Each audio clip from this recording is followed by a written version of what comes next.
What's up, everyone? Welcome to another episode of That Hobby Show. With me, as always, is Houston from Chasing the Graph. How's it going, buddy? Hey, how about man?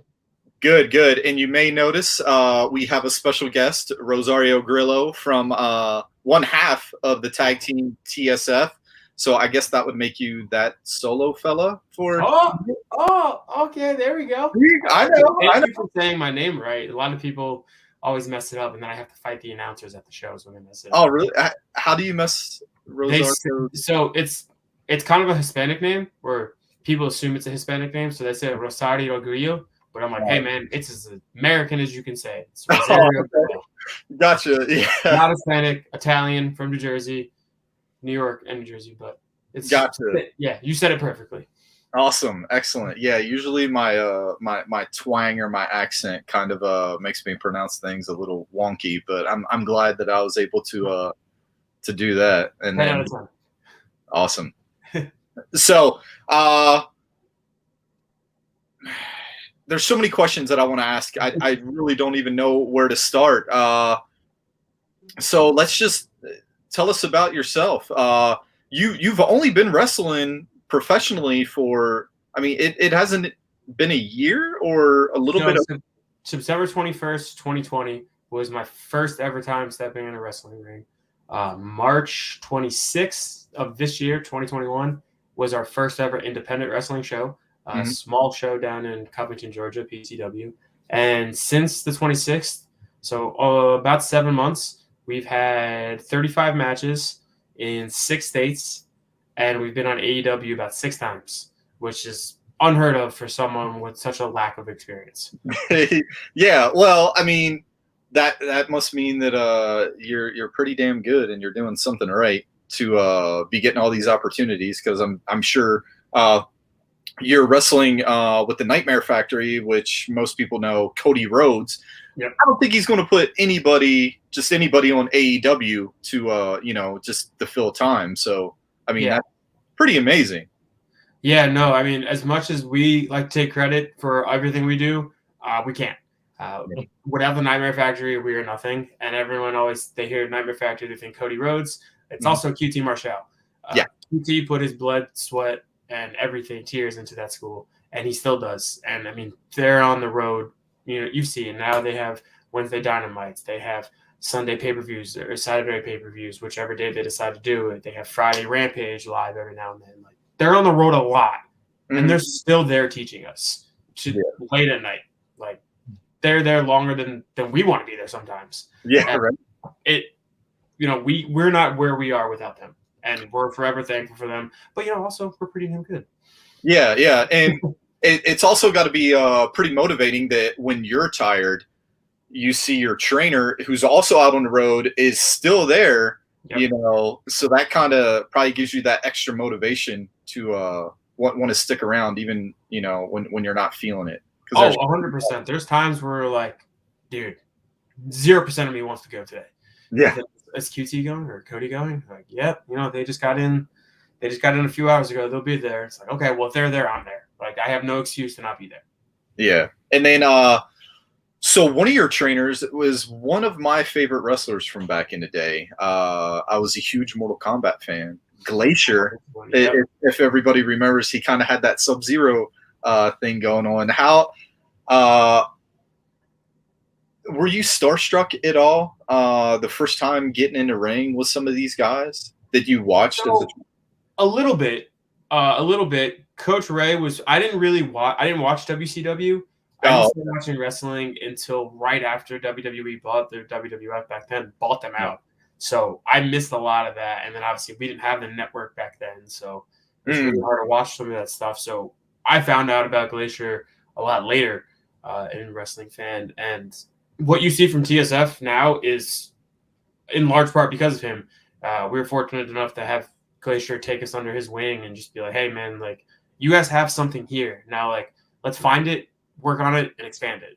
And, like, every day in practice, he's always like, you guys are every day you're getting this much better. You're getting this much better. You're finally starting to get it. Like, you guys are right there. Let's work on some stuff, and we'll get you there. And he we're so thankful for him as much as we are Cody and QT and all the other coaches we've had, Coach Luke and Coach Allen, Vance, Aaron Solo, Lee Johnson. Like, there's so many coaches we've had show us the way and help us.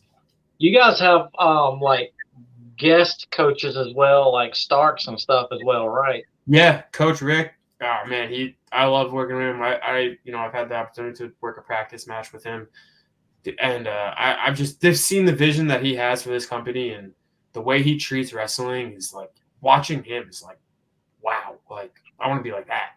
Like the way he treats everything is insane. And yeah, we've had other coaches come in now and then to just talk to us, which, is just as helpful as showing us what to do in the ring, just sitting there and taking that time to talk to us. Yeah. So you mentioned earlier you're from North Jersey, right? Yep. And so you've pretty much turned your whole life upside down to pursue your dream, because now you're in Georgia where the Nightmare Factory is located. How did that come about? So long story short, I went through, right before COVID started, I went through a really bad breakup with someone who I was with for a long time. No need for sympathy. We're all good now. We're friends. I moved on. She moved on. I'm dating Kat Spencer, who's also a wrestler at the Nightmare Factory. Congrats. But went through a bad breakup, and then COVID hit, and I really had nothing to do, and I just started working out at home a lot. Just I would run 3, 4, 5, 6 miles every day, and then makeshift stuff. Like I built my own box jump. I built my own workout sled. Like I literally built a gym in my garage and started working out. And I was off social media, except for Reddit. For some reason, I still had Reddit just so I could still follow some stuff every now and then. And I was into the AEW chat one night. It's like July, and someone posted like, "Oh, Cody Rhodes is starting his school." And I was like, man, if I could start getting trained by the person who brought me back to wrestling, because I fell out. Punk left. I watched every now and then. I still went to shows, but I didn't care as much. And then Cody left, and I was like, you got me back in. So I was like, man, if the guy who gave me my love back from wrestling could also teach me how to wrestle, that'd be really cool. So I started applying. And I was like, you know what? It doesn't matter. I'm not going to get in. So I was like, I don't want to apply. And then I was like, no, just do it. Like, you want it, just apply. Like, what did it say? No? Okay, you're still in the same spot. So I applied, and 2 weeks went by. I didn't hear anything. And I was like, well, I tried. What can I do? I sent a follow-up email, just, saying how much it would mean to me, blah, blah. And I got a call one day from a New Jersey number. And it was a Sunday. So I was like, man, spam calls don't really happen on Sunday. And picked up. Hello? And he was like, hey, is this John? And I was like, yeah, who's this? And he's like, it's QT Marshall from the Nightmare Factory. And I was like, what the hell? And he was like, yeah, man. Like, we were just kind of, talking back and forth because he's from Jersey too. And we were just talking. And he was like, yeah, so we want to offer you the spot. I was like, cool, I'm in. And he was like, no, hey, man, this is like a big life decision. Like, you have to move down to Georgia. Like, you want to talk to your parents about it? And I was like, nope. He was like, are you sure? And I was like, nope. When do we have to be there? He's like, 21st of September is the first day. I was like, cool, see you then. Hung up the phone. Talked to my parents. I didn't even talk to them. I was like, hey, I just got a call from the factory. I'm moving to Georgia in a month. And they're just like, whoa, hold up. Wait a minute. What? And I was like, yep, I'm going to go be a wrestler. I'm going to go train with the best coaches in the world. And did you have any aspirations before to even become a professional wrestler? Yeah, since the day I started watching pro wrestling, December 6th, 2001, first time I ever saw wrestling, and it was The Rock. That's why I have a Rock tattoo on my leg. Since that day, it was three choices. It was NFL quarterback. I'm very short. Great arm. I got a rocket of an arm. Very short. Can't see over the line. 2, a Power Ranger. I don't think that's a realistic one. Which one? Oh, geez. I mean, there's so many. I mean, you got the Green Ranger right here. you got the White Ranger. I mean, there's so many. I'm literally looking at all the original Power Rangers right in front of me right now. I'm a huge Power Ranger fan. So Tommy is the best, of course, but I want to be Power Ranger. That clearly wasn't going to work out, even though acting does run in my family. My cousin is a famous actor who also played a superhero. Well, I guess an anti-villain. He was Crossbones in the Captain America movies. Okay. Oh, nice. Yeah. So acting did run in the family, but it missed me, and I fell on my dream of pro wrestling. That's not a bad fallback, though. No. And it wasn't really a fallback. It was just like, which one could I actually do? Yeah. Which one do I want to do more? So, although I think you could play for the Jets right now. I'm sorry. How did your team do? Didn't was it? Well, didn't Sammy D get benched today for old XFL standout?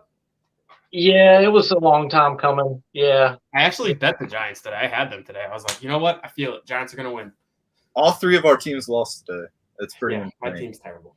Yeah, but I mean, Kyler seems to be doing pretty good as a short quarterback. Because I mean, what's he 5'8"? He might be just a slight taller than me, but he's also a hell of an athlete. Well, I mean, even though some wrestlers don't look like it, all of you guys are pretty phenomenal, or guys and gals are pretty phenomenal athletes. Because the things that you guys have to do in the ring, regular people still can't do that, even though they think that they might be able to.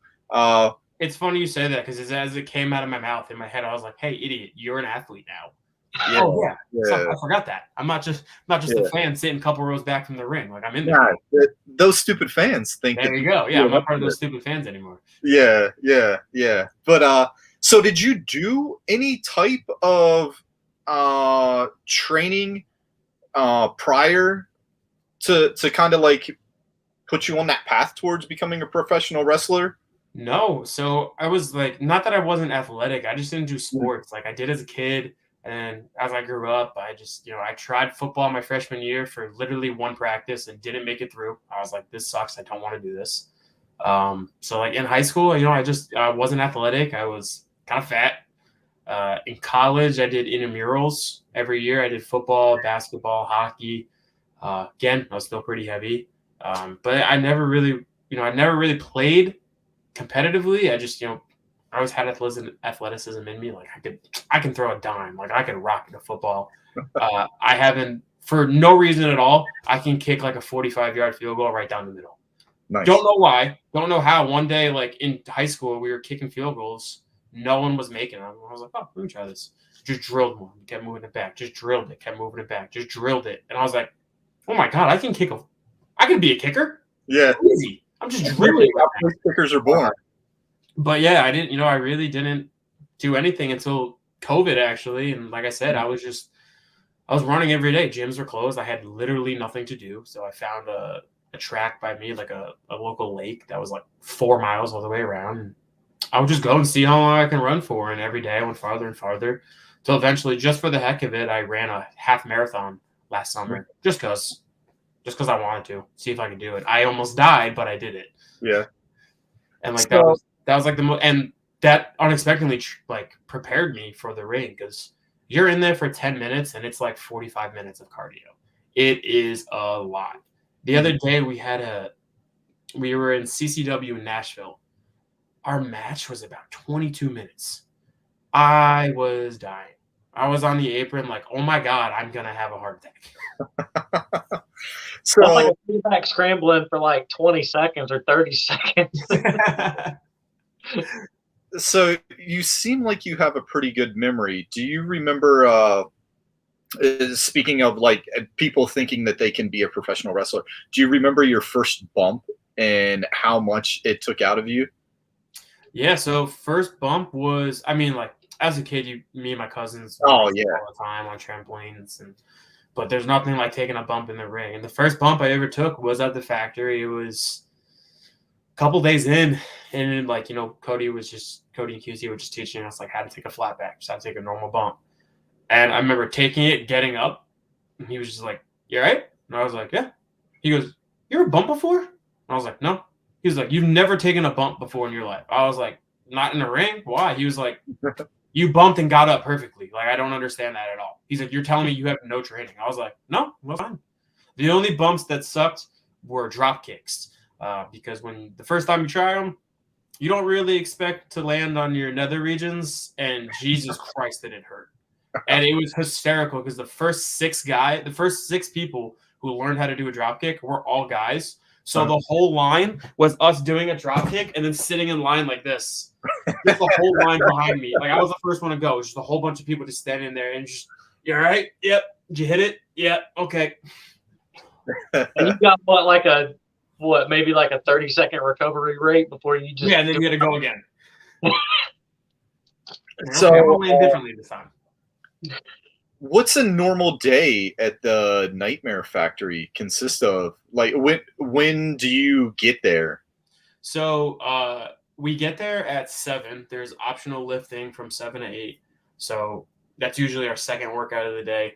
We'll get there, work out for about an hour, and then we have like 20, 30 minutes to kind of just cool down, get our wrestling gear on, and then whatever they decide for the day. If it's drills, it's on the fly matches, tag matches, singles matches. The other day we did 6-man matches, which were wild.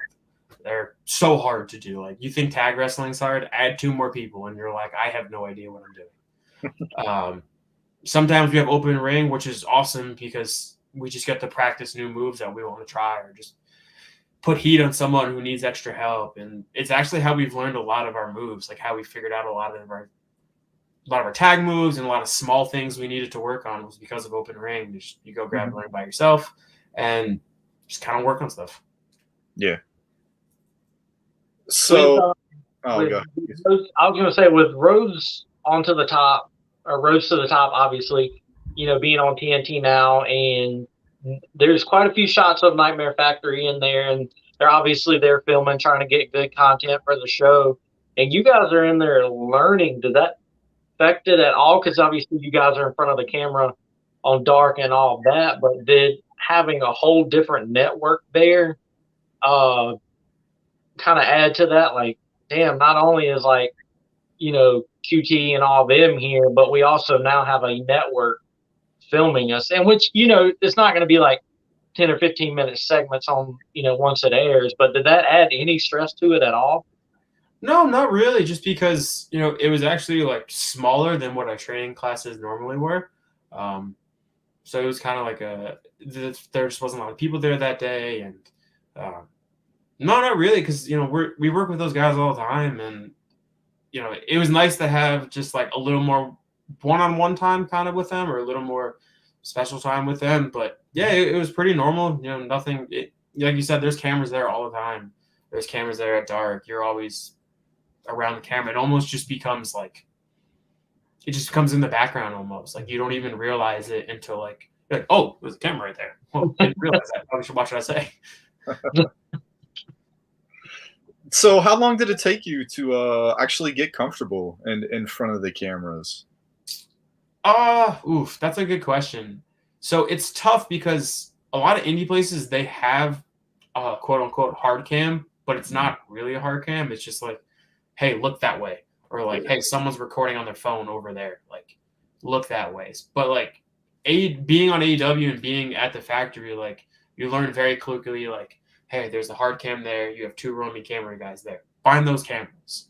So, I mean, TSF, there's 2 sexy fellas. The cameras find us naturally. So it's very easy for us to come by.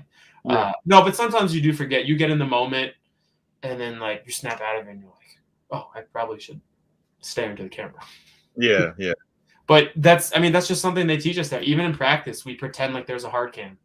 And when the ref is in the ring with us, it'll just be like, hey, go to hard, like, do it to hard cam, show it to hard cam. So like that's something that I feel like not a lot of schools practice, just pretending there's cameras there. So like, hey, I gotta do this spot towards the camera. We have to be here. And when we're kicking the crap out of them, do it this way. Mm-hmm. Yeah, I think that's something that a lot of people don't realize, that you got to position yourself so it also looks good on TV as well. Because I mean, if you're not in the right position, there's no camera magic in the world that'll be able to make it look good. Yeah, so, and this is your money right here. Like, if they don't see this, like, I have a jack back and everything. But like, if they don't see this, how are they going to buy our shirts and our 8x10? Yeah, that's right. And where can people buy your shirts? I'm glad you asked. They can buy them at www.prowrestlingtees.com/tag-TSF. We have 4 shirts available, including our special edition Halloween shirt. Oh, nice. Fellas. 2 spooky fellas. Okay, I like it. Is there any promo codes or anything like that? Not right now. There should be another sale coming up. They like to have random sales where it's usually 20% off. But our shirts are cheaper than most. They're $19.99 plus whatever shipping is. Usually people do for $25, but since we're nobody's yet, we're still going to keep them at $20. A little bit of a deal. we appreciate it. So those stupid fans appreciate it. Yes, But oh shit, where was I going to go? Oh, so this is what you do full time, right? There's yes. no So, an adult question. How hard is it to get insurance as a professional wrestler? very. I Yeah. have it independently. Yeah. Thankfully, my parents helped me with that. Mm. But yeah, it is nice because if you saw, I do have a cast on my hand right now. Yeah. I think I re-ruptured my thumb in practice this week. I have to go to the doctor this week. There's no fracture. Got the X-rays back, no fracture, thank God. But last year, right before COVID, again, I tore my thumb, tore the ligament connecting to my hand, so that's really fun. I think I did it now. But if I didn't have insurance, I would be screwed. Yeah. But it's tough. I mean, that's a big thing in wrestling is, Hunter, he's all banged up right now, and Jen was banged up for a while, and like they didn't have insurance, and it's tough, man. Like, not a lot of people talk about that in wrestling. So people who have actual jobs and get insurance through there and also wrestle as well, like they're very lucky to have that. A lot of people don't talk about how much like healthcare in wrestling it gets tough. Yeah, because one of the things, me and Houston are big minor league baseball fans, and we see how the players get shit on, and they're classified as seasonal employees, so they that's how Major League Baseball gets around paying them minimum wage and stuff like that. And I think people see wrestlers as like living this glamorous movie style life. And one of the good things, not a huge WWE fan, but one of the good things about the network was it would like give you the behind the scenes thing where after a match you shower and then you pick a buddy and get in a rental car and you're driving to the next show. You're not flying there. You got your MapQuest directions printed out. You're like, all right, is there since you're in the South, is there a Chick-fil-A that's open or a Wendy's where I can go get some food? And you're like, oh, well, these guys and gals are professional athletes, so why are they eating Chick-fil-A? Well, because we have no other choice. That's the only thing that's open at 11 o'clock at night, and you got a 6-hour drive to Birmingham, Alabama. Yeah. So we've had experience that a few times. So there's pros and cons to that. Like the con is, Jesus, driving sucks sometimes. You're driving 12 hours through absolutely nothing, and you're nudging your buddy to stay awake while you're touching the rumble strip just to keep yourself awake. Yeah. And that's also the times driving with the window down. Yeah. You're I turn the light on, blast the music, just to, like, stay up. But that's also where more of the camaraderie comes in. Like that's actually how Dean and Hayden and one of our friends, KC, who trained there, like that's actually how we got pretty close driving down to Jacksonville when we were interns for AEW during the Nightmare Factory, during the 12-week camp. And like, that's just how you get so close to everybody's show. It's just, hey, we got an extra seat to the show. You want to ride with us? The other couple months ago now, wow. All out weekend. We drove to Chicago, me, Dean, and Hunter. We got in the car at 5 a.m. on Friday. From Georgia? Yeah, drove straight to Chicago, 12 hours. Or Thursday. We got there. We left Thursday morning at 5 a.m. Got there late Thursday night. Had to be up at 8 to do FanFest. Work FanFest from 8 to 4, I think it was. And then we were going back. We were going to go to an indie show with one of our friends, Trevor Outlaw. He was going to take us. And then we got a text like, hey, come to Rampage. Get the Rampage. Hey, you're going to have a match. Cool. Have a match. Get home, 12 o'clock. Have to be up at 6 to get back to FanFest at 8 o'clock. Work that till 6:30 and then drive straight back to Atlanta because we didn't get a hotel for another night. So that was a rough one. Yeah, I'm trying to think when you sleep.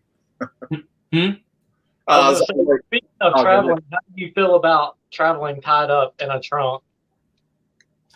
Tied up in the trunk, yeah, from the Sammy vlog. Hey, Alan Angels, man, what the hell, dude?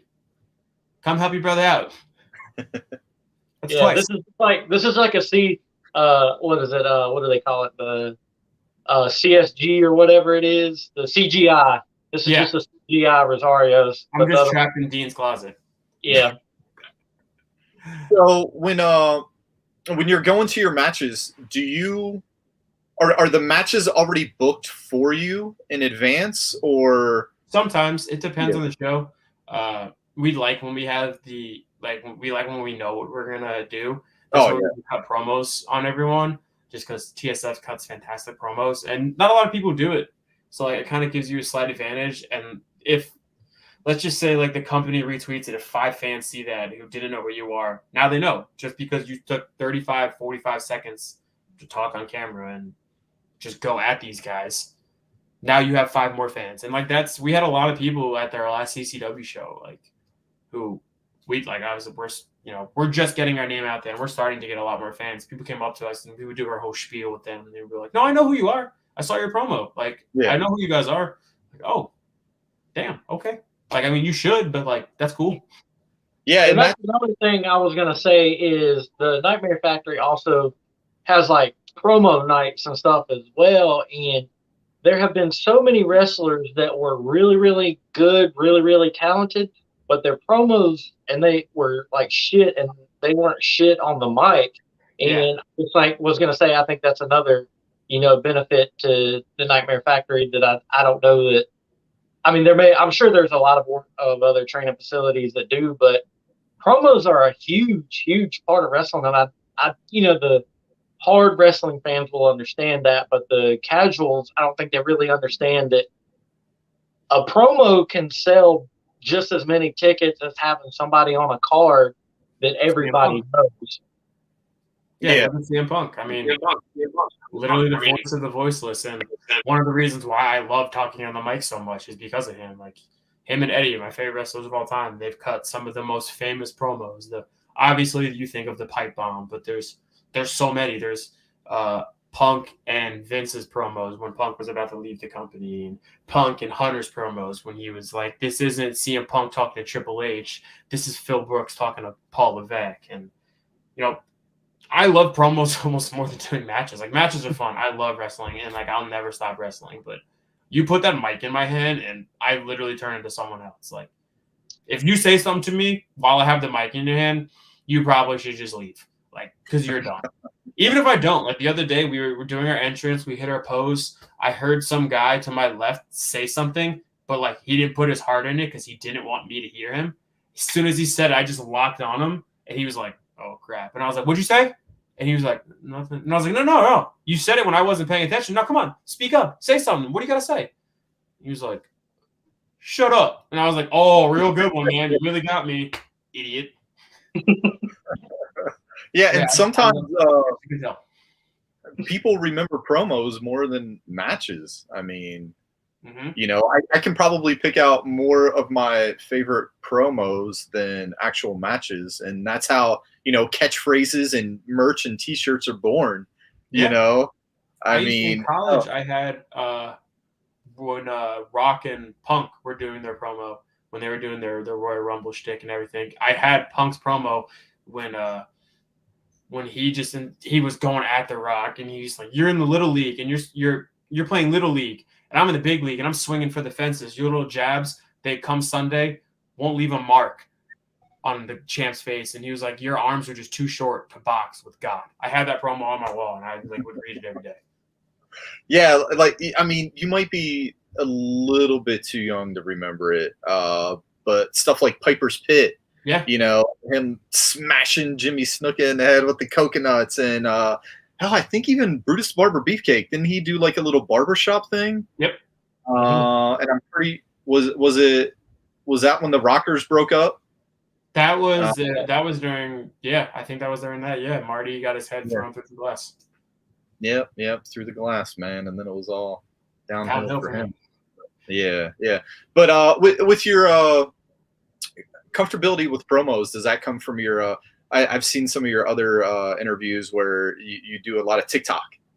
So, it's weird because like, not that I was never like, I was always just the person in the middle of high school. I wasn't popular. I wasn't at the bottom. I was just coasted through high school and college and all that. And I was always kind of quiet, but like if you knew me, I never shut the hell up. And I don't know. I guess I always fell in love with promos. Like The Rock was my favorite wrestler growing up, and is that what you think? It doesn't matter what you think, and just all of Eddie's promos. Like when he did his program with Brock, and he's talking about being an addict and he's addicted to wrestling. I just think like watching those over and over again, and just literally walking around my house cutting promos. Like there was hundreds of times where I'd get out of the shower and I just cut a promo on myself, on someone. My friend Nick Delta, he wrestles up in Rhode Island. He wrestled long before me, but we would cut promos on each other and just send them to each other just for the hell of it. So like I think that helps. And just like you said, like sometimes promos captivate more than matches. So like you give me those 2 minutes. Those 2 minutes, you not only you have to get over what you're doing, but who you are. So like I got that much amount of time to make you hate me and make you love that guy. Yeah. So what wrestlers did you try, or do you try to model yourself after in the ring? So there's a few. So it's tough because like, you know, no, everyone always says like, I'm going to be the next this guy. I'm going to be the next this guy. And that's cool when I steal stuff from a lot of people. But like, as much as I want to be the next Eddie or the next Punk, like that's what everyone's trying to do. And like, I have, you know, I pay respect to Eddie, but the flames on my tights are from Eddie's boots. I wear Eddie's armband underneath my tights. So like those are my way of paying respect to them. But a lot of things that I do is I just try to, I see something, I like it, I try to do it. A lot of things I do, as much as I hate to say it, because everyone always says we look alike. Johnny Gargano, I love his style, so I take a lot of his stuff. I just try and go out there and I try to be what fans want to hate and fans want to boo for. And like, I just want to be the guy that they hate but also love. You know what I mean? If that makes sense. That's kind of weird, but like, I'm just me. I just want to go out there and be me. Have you found a character that, or are you comfortable with your character now? Or so yeah, I think it took Hunter and I a while to kind of like, you know, we had gone back and forth after the 12-week camp of like, do we want to do singles? Do we want to keep tagging? Like, there's so many singles guys, but are there really a lot of good tags out there? And we can find out like there are. Like, there's a good amount of tags out there, but there's not enough, and there can always be more, and there can always be better. And then we have the problem of, well, what do we want to be? Like, who do we want to be? And, you know, Hunter wanted to go face route. I was like, dude, just trust me. Just follow me. Let's be healed. I promise it'll work. And, like, he wasn't really in it at first. And then eventually, when we started to find us, he was like, dude, yeah, you're right. Heel was the way to go. Like, it's just us. And everyone says, what's your character? Who are you? I'm just me. And, you know, the biggest advice you can get in wrestling is your character is just you turned all the way up. And TSF is literally me and Hunter all the way turned up. Like, if you hung out with us, there's no difference between us in the ring and us outside of the ring. That's just who we are. I'll never say that we found who we are, because you never find who you are. You always keep evolving. But we're starting to climb. We're starting to get there of who we are. Yeah. I was a huge fan of tag team wrestling. I think there's more, I guess, drama in it, you know, when your partner's trapped in the corner and then, you know, he's crawling to the other side of the ring. You're holding on to the string on the turnbuckle, you know, reaching out. They take that tag. You get the pop and everything. And there, me being an 80s kid, there was so many good tag teams, and there's really not. I mean, there are some, but not like it was back in the day. And I just love tag team wrestling. You know? Yeah, I mean, we watch a lot of the 80s stuff, Midnight, Rock and Roll Express, Untitled. Like, there's so much from back in the day that we watch, and I wouldn't say imitate, but it's like, oh, how could we put our twist on that? I like that. Like, that was cool. We can put our twist on that. And tag team wrestling, when done right, is better than anything. Because, like, when you do singles, it's, you know, it's two people working together. But if you get four people to work together and it works, only five, because, you know, you have the ref there too, and six if you want to count the crowd. Like, it's a lot of moving parts. And a lot of people don't like it because some people find it too hard. And, you know, you throw two singles guys together, they just want to do all their singles moves. But it's not what it's about. It's about two people working together to beat the hell out of one person and try not to get that other person in. When you do it right, it's phenomenal. And that's what I was going to say too is, you know, if in a singles match, you are trying to do your thing also while protecting the other guy. But when you get into tag team, you're essentially doing your thing, but having to protect three other people, and those three other people are trying to protect you, and while still doing their thing. And I don't think that people take the time to understand that about the tag portion of it. Is you're not only like trying to hit your spots and all that, but you're also trying to still protect three other people almost at the same time, because it does get chaotic in there. Mm-hmm. No, yeah, 100%. Yeah, me, I would compare good tag team wrestling. Like I'm a huge baseball fan.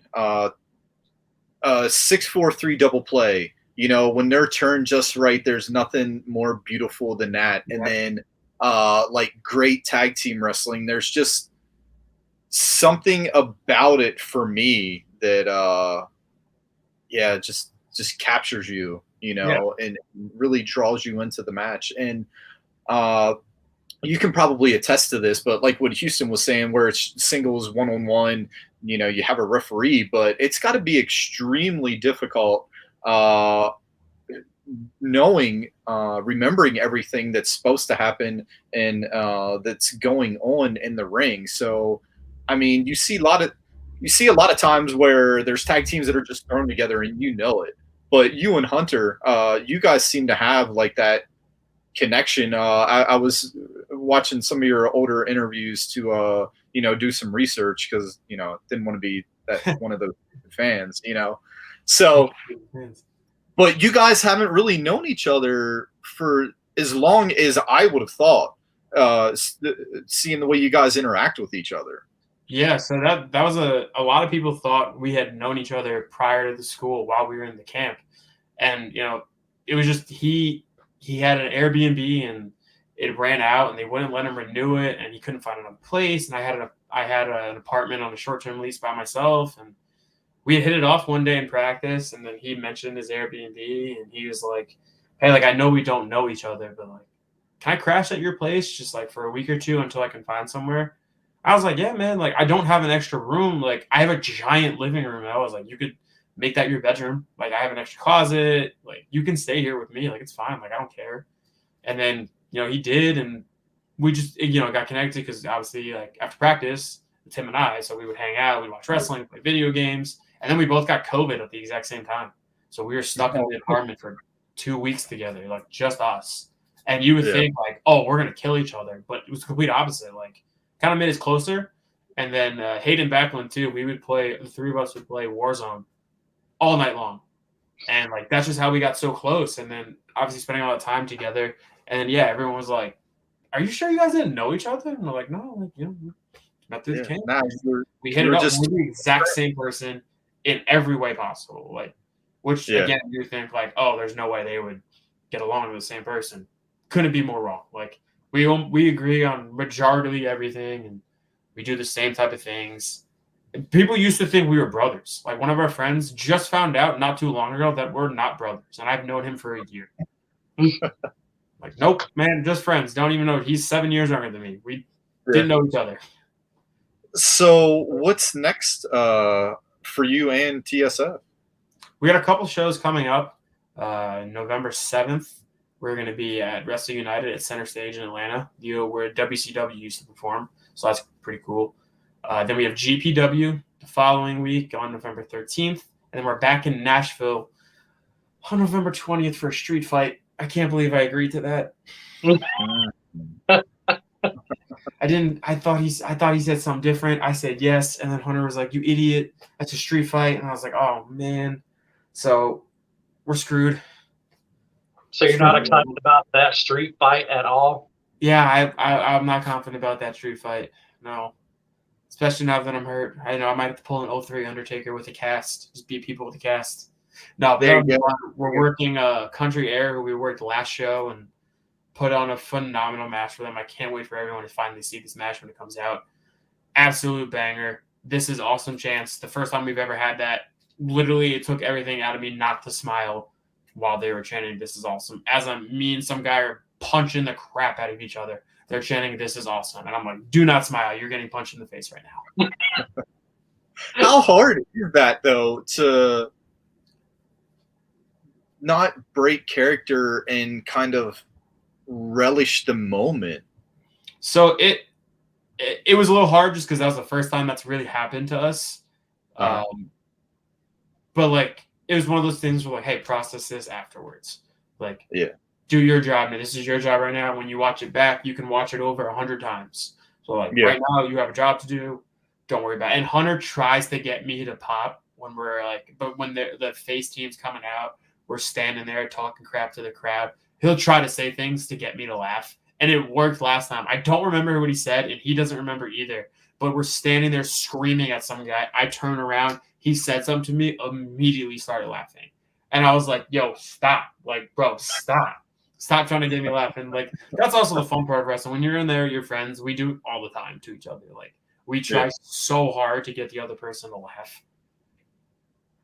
So, are you guys considered, I guess, independent contractors? Yes. Or so you can wrestle wherever you want, right? Yeah. Kinda. So, like, independent contractor kind of refers to, like, when you have a contract. Right now, we're just, like, indie wrestlers. We're just independent wrestlers. We don't have a contract or anything. But, yeah, like, we can wrestle wherever, whenever, however. So, if anyone sees this, TSF will come to your area. We will beat up your favorite tag team, and we will take all your money. Nice. So, basically, 1.5 thumbs up. Yeah. If somebody wants you to come to their area, they would basically have to get a hold of the local promotion there and just annoy the shit out of them until you show up. Hunter had tweeted out yesterday, like, hey, where do you want us to wrestle? Tag them in the comments and we'll hit them up. And we actually had a surprising amount of people, like, just actual fans, which is still wild, that were like, hey, like, we want you here. Like, tag this promotion. And it's like, hey, hit these guys up. You guys definitely need them to come wrestle here. So we're like, hey, cool. Like, we'll try our hardest to get there. Yeah, and I think that's one of the things that independent wrestlers are kind of missing out on is the power of social media. Not only does it help you with, your promos if you want to create, a personal account and then one as your alter ego, and then just lay into the fans that way to try and get folks to come out and see you. But you guys are definitely on the right track with that. Thank you. Yeah, Houston is seen. There's no change in between me and Rosario on Twitter. I go at everybody the same, especially the goddamn kids. So you were on them hard. What'd you say? I said you were on them hard today. They lost 54-13. Of course I'm on them hard. I'm not saying Although I did have Corey Davis on fantasy, so that helped. But I stupidly, don't know why, I did a New York parlay today. I did Jets-Giants, $10 to win 85. The Giants held up their end. We were nowhere in sight. So do you remember the first time you were asked for your autograph? Yeah. It was at one of the shows, one of our first shows. Little kid came up to us, was like, "Can we have your autograph?" And I was like, yeah, sure. Actually, my dad has the first ever autograph I've done. I got it for him for Christmas. It was his Christmas gift.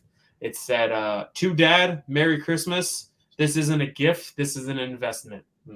Rosario Grillo. And it's hung up in our house. He has the first ever Rosario Grillo autograph. That's freaking awesome. Yeah, that was cool. It was a cool moment.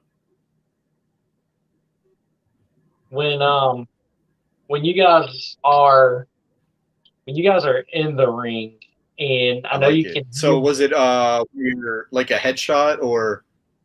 Oh, there you go. You were frozen for a minute. Yeah, it was a. It was an 8x10 that we had from a photo shoot we did right before the end of camp. Carly Bravo hooked us up with a studio, and we were able to take our first press shots. And yeah, it was my favorite photo. I look unbelievably ripped in it, so that's why it's my favorite photo. But yeah, I printed that out, signed it for him. Merry Christmas. Are you going to be mad if he sells it? How long did Yes, I will. It depends. It depends how much it's worth. He's helped me out so much, so hey, if he needs it, sure, man. How long did you practice your autograph? Hours. I'm still practicing. Oh, now really? I have to practice how to hold the pen like this way because like I can't grip it and right. So like I have to like do this or like try to do it lefty. I don't know. Yeah, I mean that's what LeBron does. He signs autographs with his left hand. So that's a hell of an idea. I will have to practice that. There goes my Monday. Yeah. Yeah, there goes Sunday night. So, but yeah, I want to thank you so much for coming on. Of course. This was extremely fun. I loved it, and hopefully we can get all of TSF, you two swell fellas to come on. Yeah, and definitely. Hunter had a long day slinging breadsticks at Olive Garden. I think he like just got home a little while ago. Oh, really? Yeah. That's got to have some sweet perks though. Never-ending breadsticks and yeah, he does come home with some okay-looking food. I'll never call Olive Garden delicious because it's an insult to my people. But yeah, what are you saying on Denny's? So I'm like, I don't care for like breakfast places like that. Like that's his take. That doesn't come back to me. His take is Denny's is the best. I don't care. I'd rather make my own breakfast. Even in Waffle House country, he hates he loves. I'll Denny's. never step foot in that place. Denny's or Waffle House. Waffle House. You'll never see me in a Waffle House. You got to try smothered, covered, and chunked, man. I'm good. That sounds disgusting. That sounds exactly like something Hayden would say. You wouldn't catch me dead in a Waffle House in the South. Hayden is a very smart man. He's a very smart man. Never cheated a day in his life. Very smart guy. I don't know. He I seen him the other day and he shotgunned a protein drink. So, Hunter? Yeah. Hunter's wild. Hunter's a wild card. Hunter will shotgun anything that comes in an aluminum can. I've watched him shotgun a Four Loko. I almost died for him. Yeah, both of your faces were the exact face that I had. Did you got secondhand death from that? Yeah, I got drunk watching him do it. Yeah, I can't imagine. But yeah, I don't want to keep you any longer. So thank you for coming on. So let everyone know where they can find you and your merch. Yeah, so you can find me on Instagram, Twitter, TikTok at jgrillo23. Hunter, you can find him on Instagram and Twitter at HKNOTT, Hunter Not 12. And you can find our Wrestle House account, Wrestle House Live on Instagram and Twitter as well, and YouTube. Subscribe, watch the episodes. They're just about our life in wrestling, traveling, all the funny stuff we do. And then again, our pro wrestling tees is www.prowrestlingtees.com/tag TSF. That hurt. You can buy one of our 4 shirts, or you can buy all 4 of our shirts. There you go. Get the bundle. Yeah, get the bundle. Yeah, get the bundle. Hey, there you go. Hell of an idea. It'll save on shipping rather than doing individually. And those are probably some pretty sweet Christmas presents too, if I had to imagine. Hey, speaking of Christmas, we had a Halloween shirt. There will be a Christmas shirt coming soon. There you go. It's in the process of being worked out. We have some ideas of what we're gonna do, but that'll be cool. Nice. And so did you guys come up with the ideas for your shirt yourself? Did you get to design them? So we did like a rough sketch. One of my good friends from college actually is a graphic designer, and he's helped us out a lot. And people from our school too. I passed his name around throughout the whole school. He did Kat's logo. He did Hayden's logo. He did a friend of ours, Jameson Ryan. They did his logo, and he did the TSF logo. That's all him. The 2 spooky fellas. I drew up what I wanted. He perfected it. So shout out to Chris. We're going to keep passing your name around, and we're going to make him famous in the wrestling community. Nice. Houston, what do you have going on? Not a thing. Pretty Dude, slow. I went hunting today. I couldn't find anything. I haven't found anything in a couple of days. Yeah, it happens. I'm not good. I had 2 interviews scheduled with the same 2 wrestlers, and both times both wrestlers stood me up. So I'm kind of like taking a break or whatever. And then Hayden, he posted on Twitter the other day. He said, "I got a lot to say." He said, I just want a mic to say it. So I was like, we can go live right now. So that was an impromptu interview, I guess. And it's literally already the 4th most watched video on my YouTube, and it had almost 200 views in the first 24 hours. And I messaged Hayden, and I was like, I just thought you'd like to know the fourth most watched video on my YouTube already, and the first like 24 hours, close to 200 views, and he's like, back when draws, baby. Yeah, I knew he was gonna say that. Hey, the fact that you love him to death, great kid, never cheated, nothing, great guy. The fact that you gave him a live mic is wild. Yeah, it was he's lived with me for a whole week. The fact that you gave him a live mic, I'm like, you're the great. You must like not care about anything. Yeah, and it's so funny because after we were done recording, we were just talking. He's like, yeah, he's a Grillo text me and was like, who the fuck gave you a live mic? Literally, I saw that tweet and text and I was like, how the hell did you get a live mic? This is not a good idea. It's a great idea, but it's not a good idea. And then even more funny, like when I posted about it, I was really just trying to put him over and just, trying to, just raise his I guess heel gimmick a little more. And I posted that's what I've heard. And I posted, I was like, hindsight, I now know why hindsight is 2020, because this was a shitty idea. And he's got an interview with a guy coming up in a few weeks, and that guy messaged me and he's like, what happened? Should I not have him on? Like, what happened? And I was like, Hayden was being Hayden, so good luck with that in the future there, buddy. Yeah, that's Hayden for you. Hey, I finally found a Celebrations ETB. Finally found one in the Walmart. My God, man. Wow. Are those the four most beautiful shirts in all of the land? Yeah. Look at that. There's the Halloween one, the two spooky fellas. You got two sexy fellas on that white shirt with their promo picture from AEW. If you guys don't know what that is, it's All Elite Wrestling, one of the biggest wrestling companies in the world. We wrestled there. Death taxes TSF, the only guarantees in life. I mean, duh, that's much is obvious. And then that last one, if you can't figure out what TSF means, buy the shirt. Maybe the answer is in the shirt. Who knows? Hey, buy all four. Maybe we'll give you a hint. There you go. That's your work week wardrobe right there in this picture. Yeah, you don't. I saw when Hunter came on before. He had the two spooky fellas on. I got a picture from Dean earlier backstage with our best friend Austin Green. He had the Death Taxes TSF shirt on. They're everywhere. They're making their rounds. Yeah, hey, that would be great if they can. Yeah, so everybody, that's where you can go.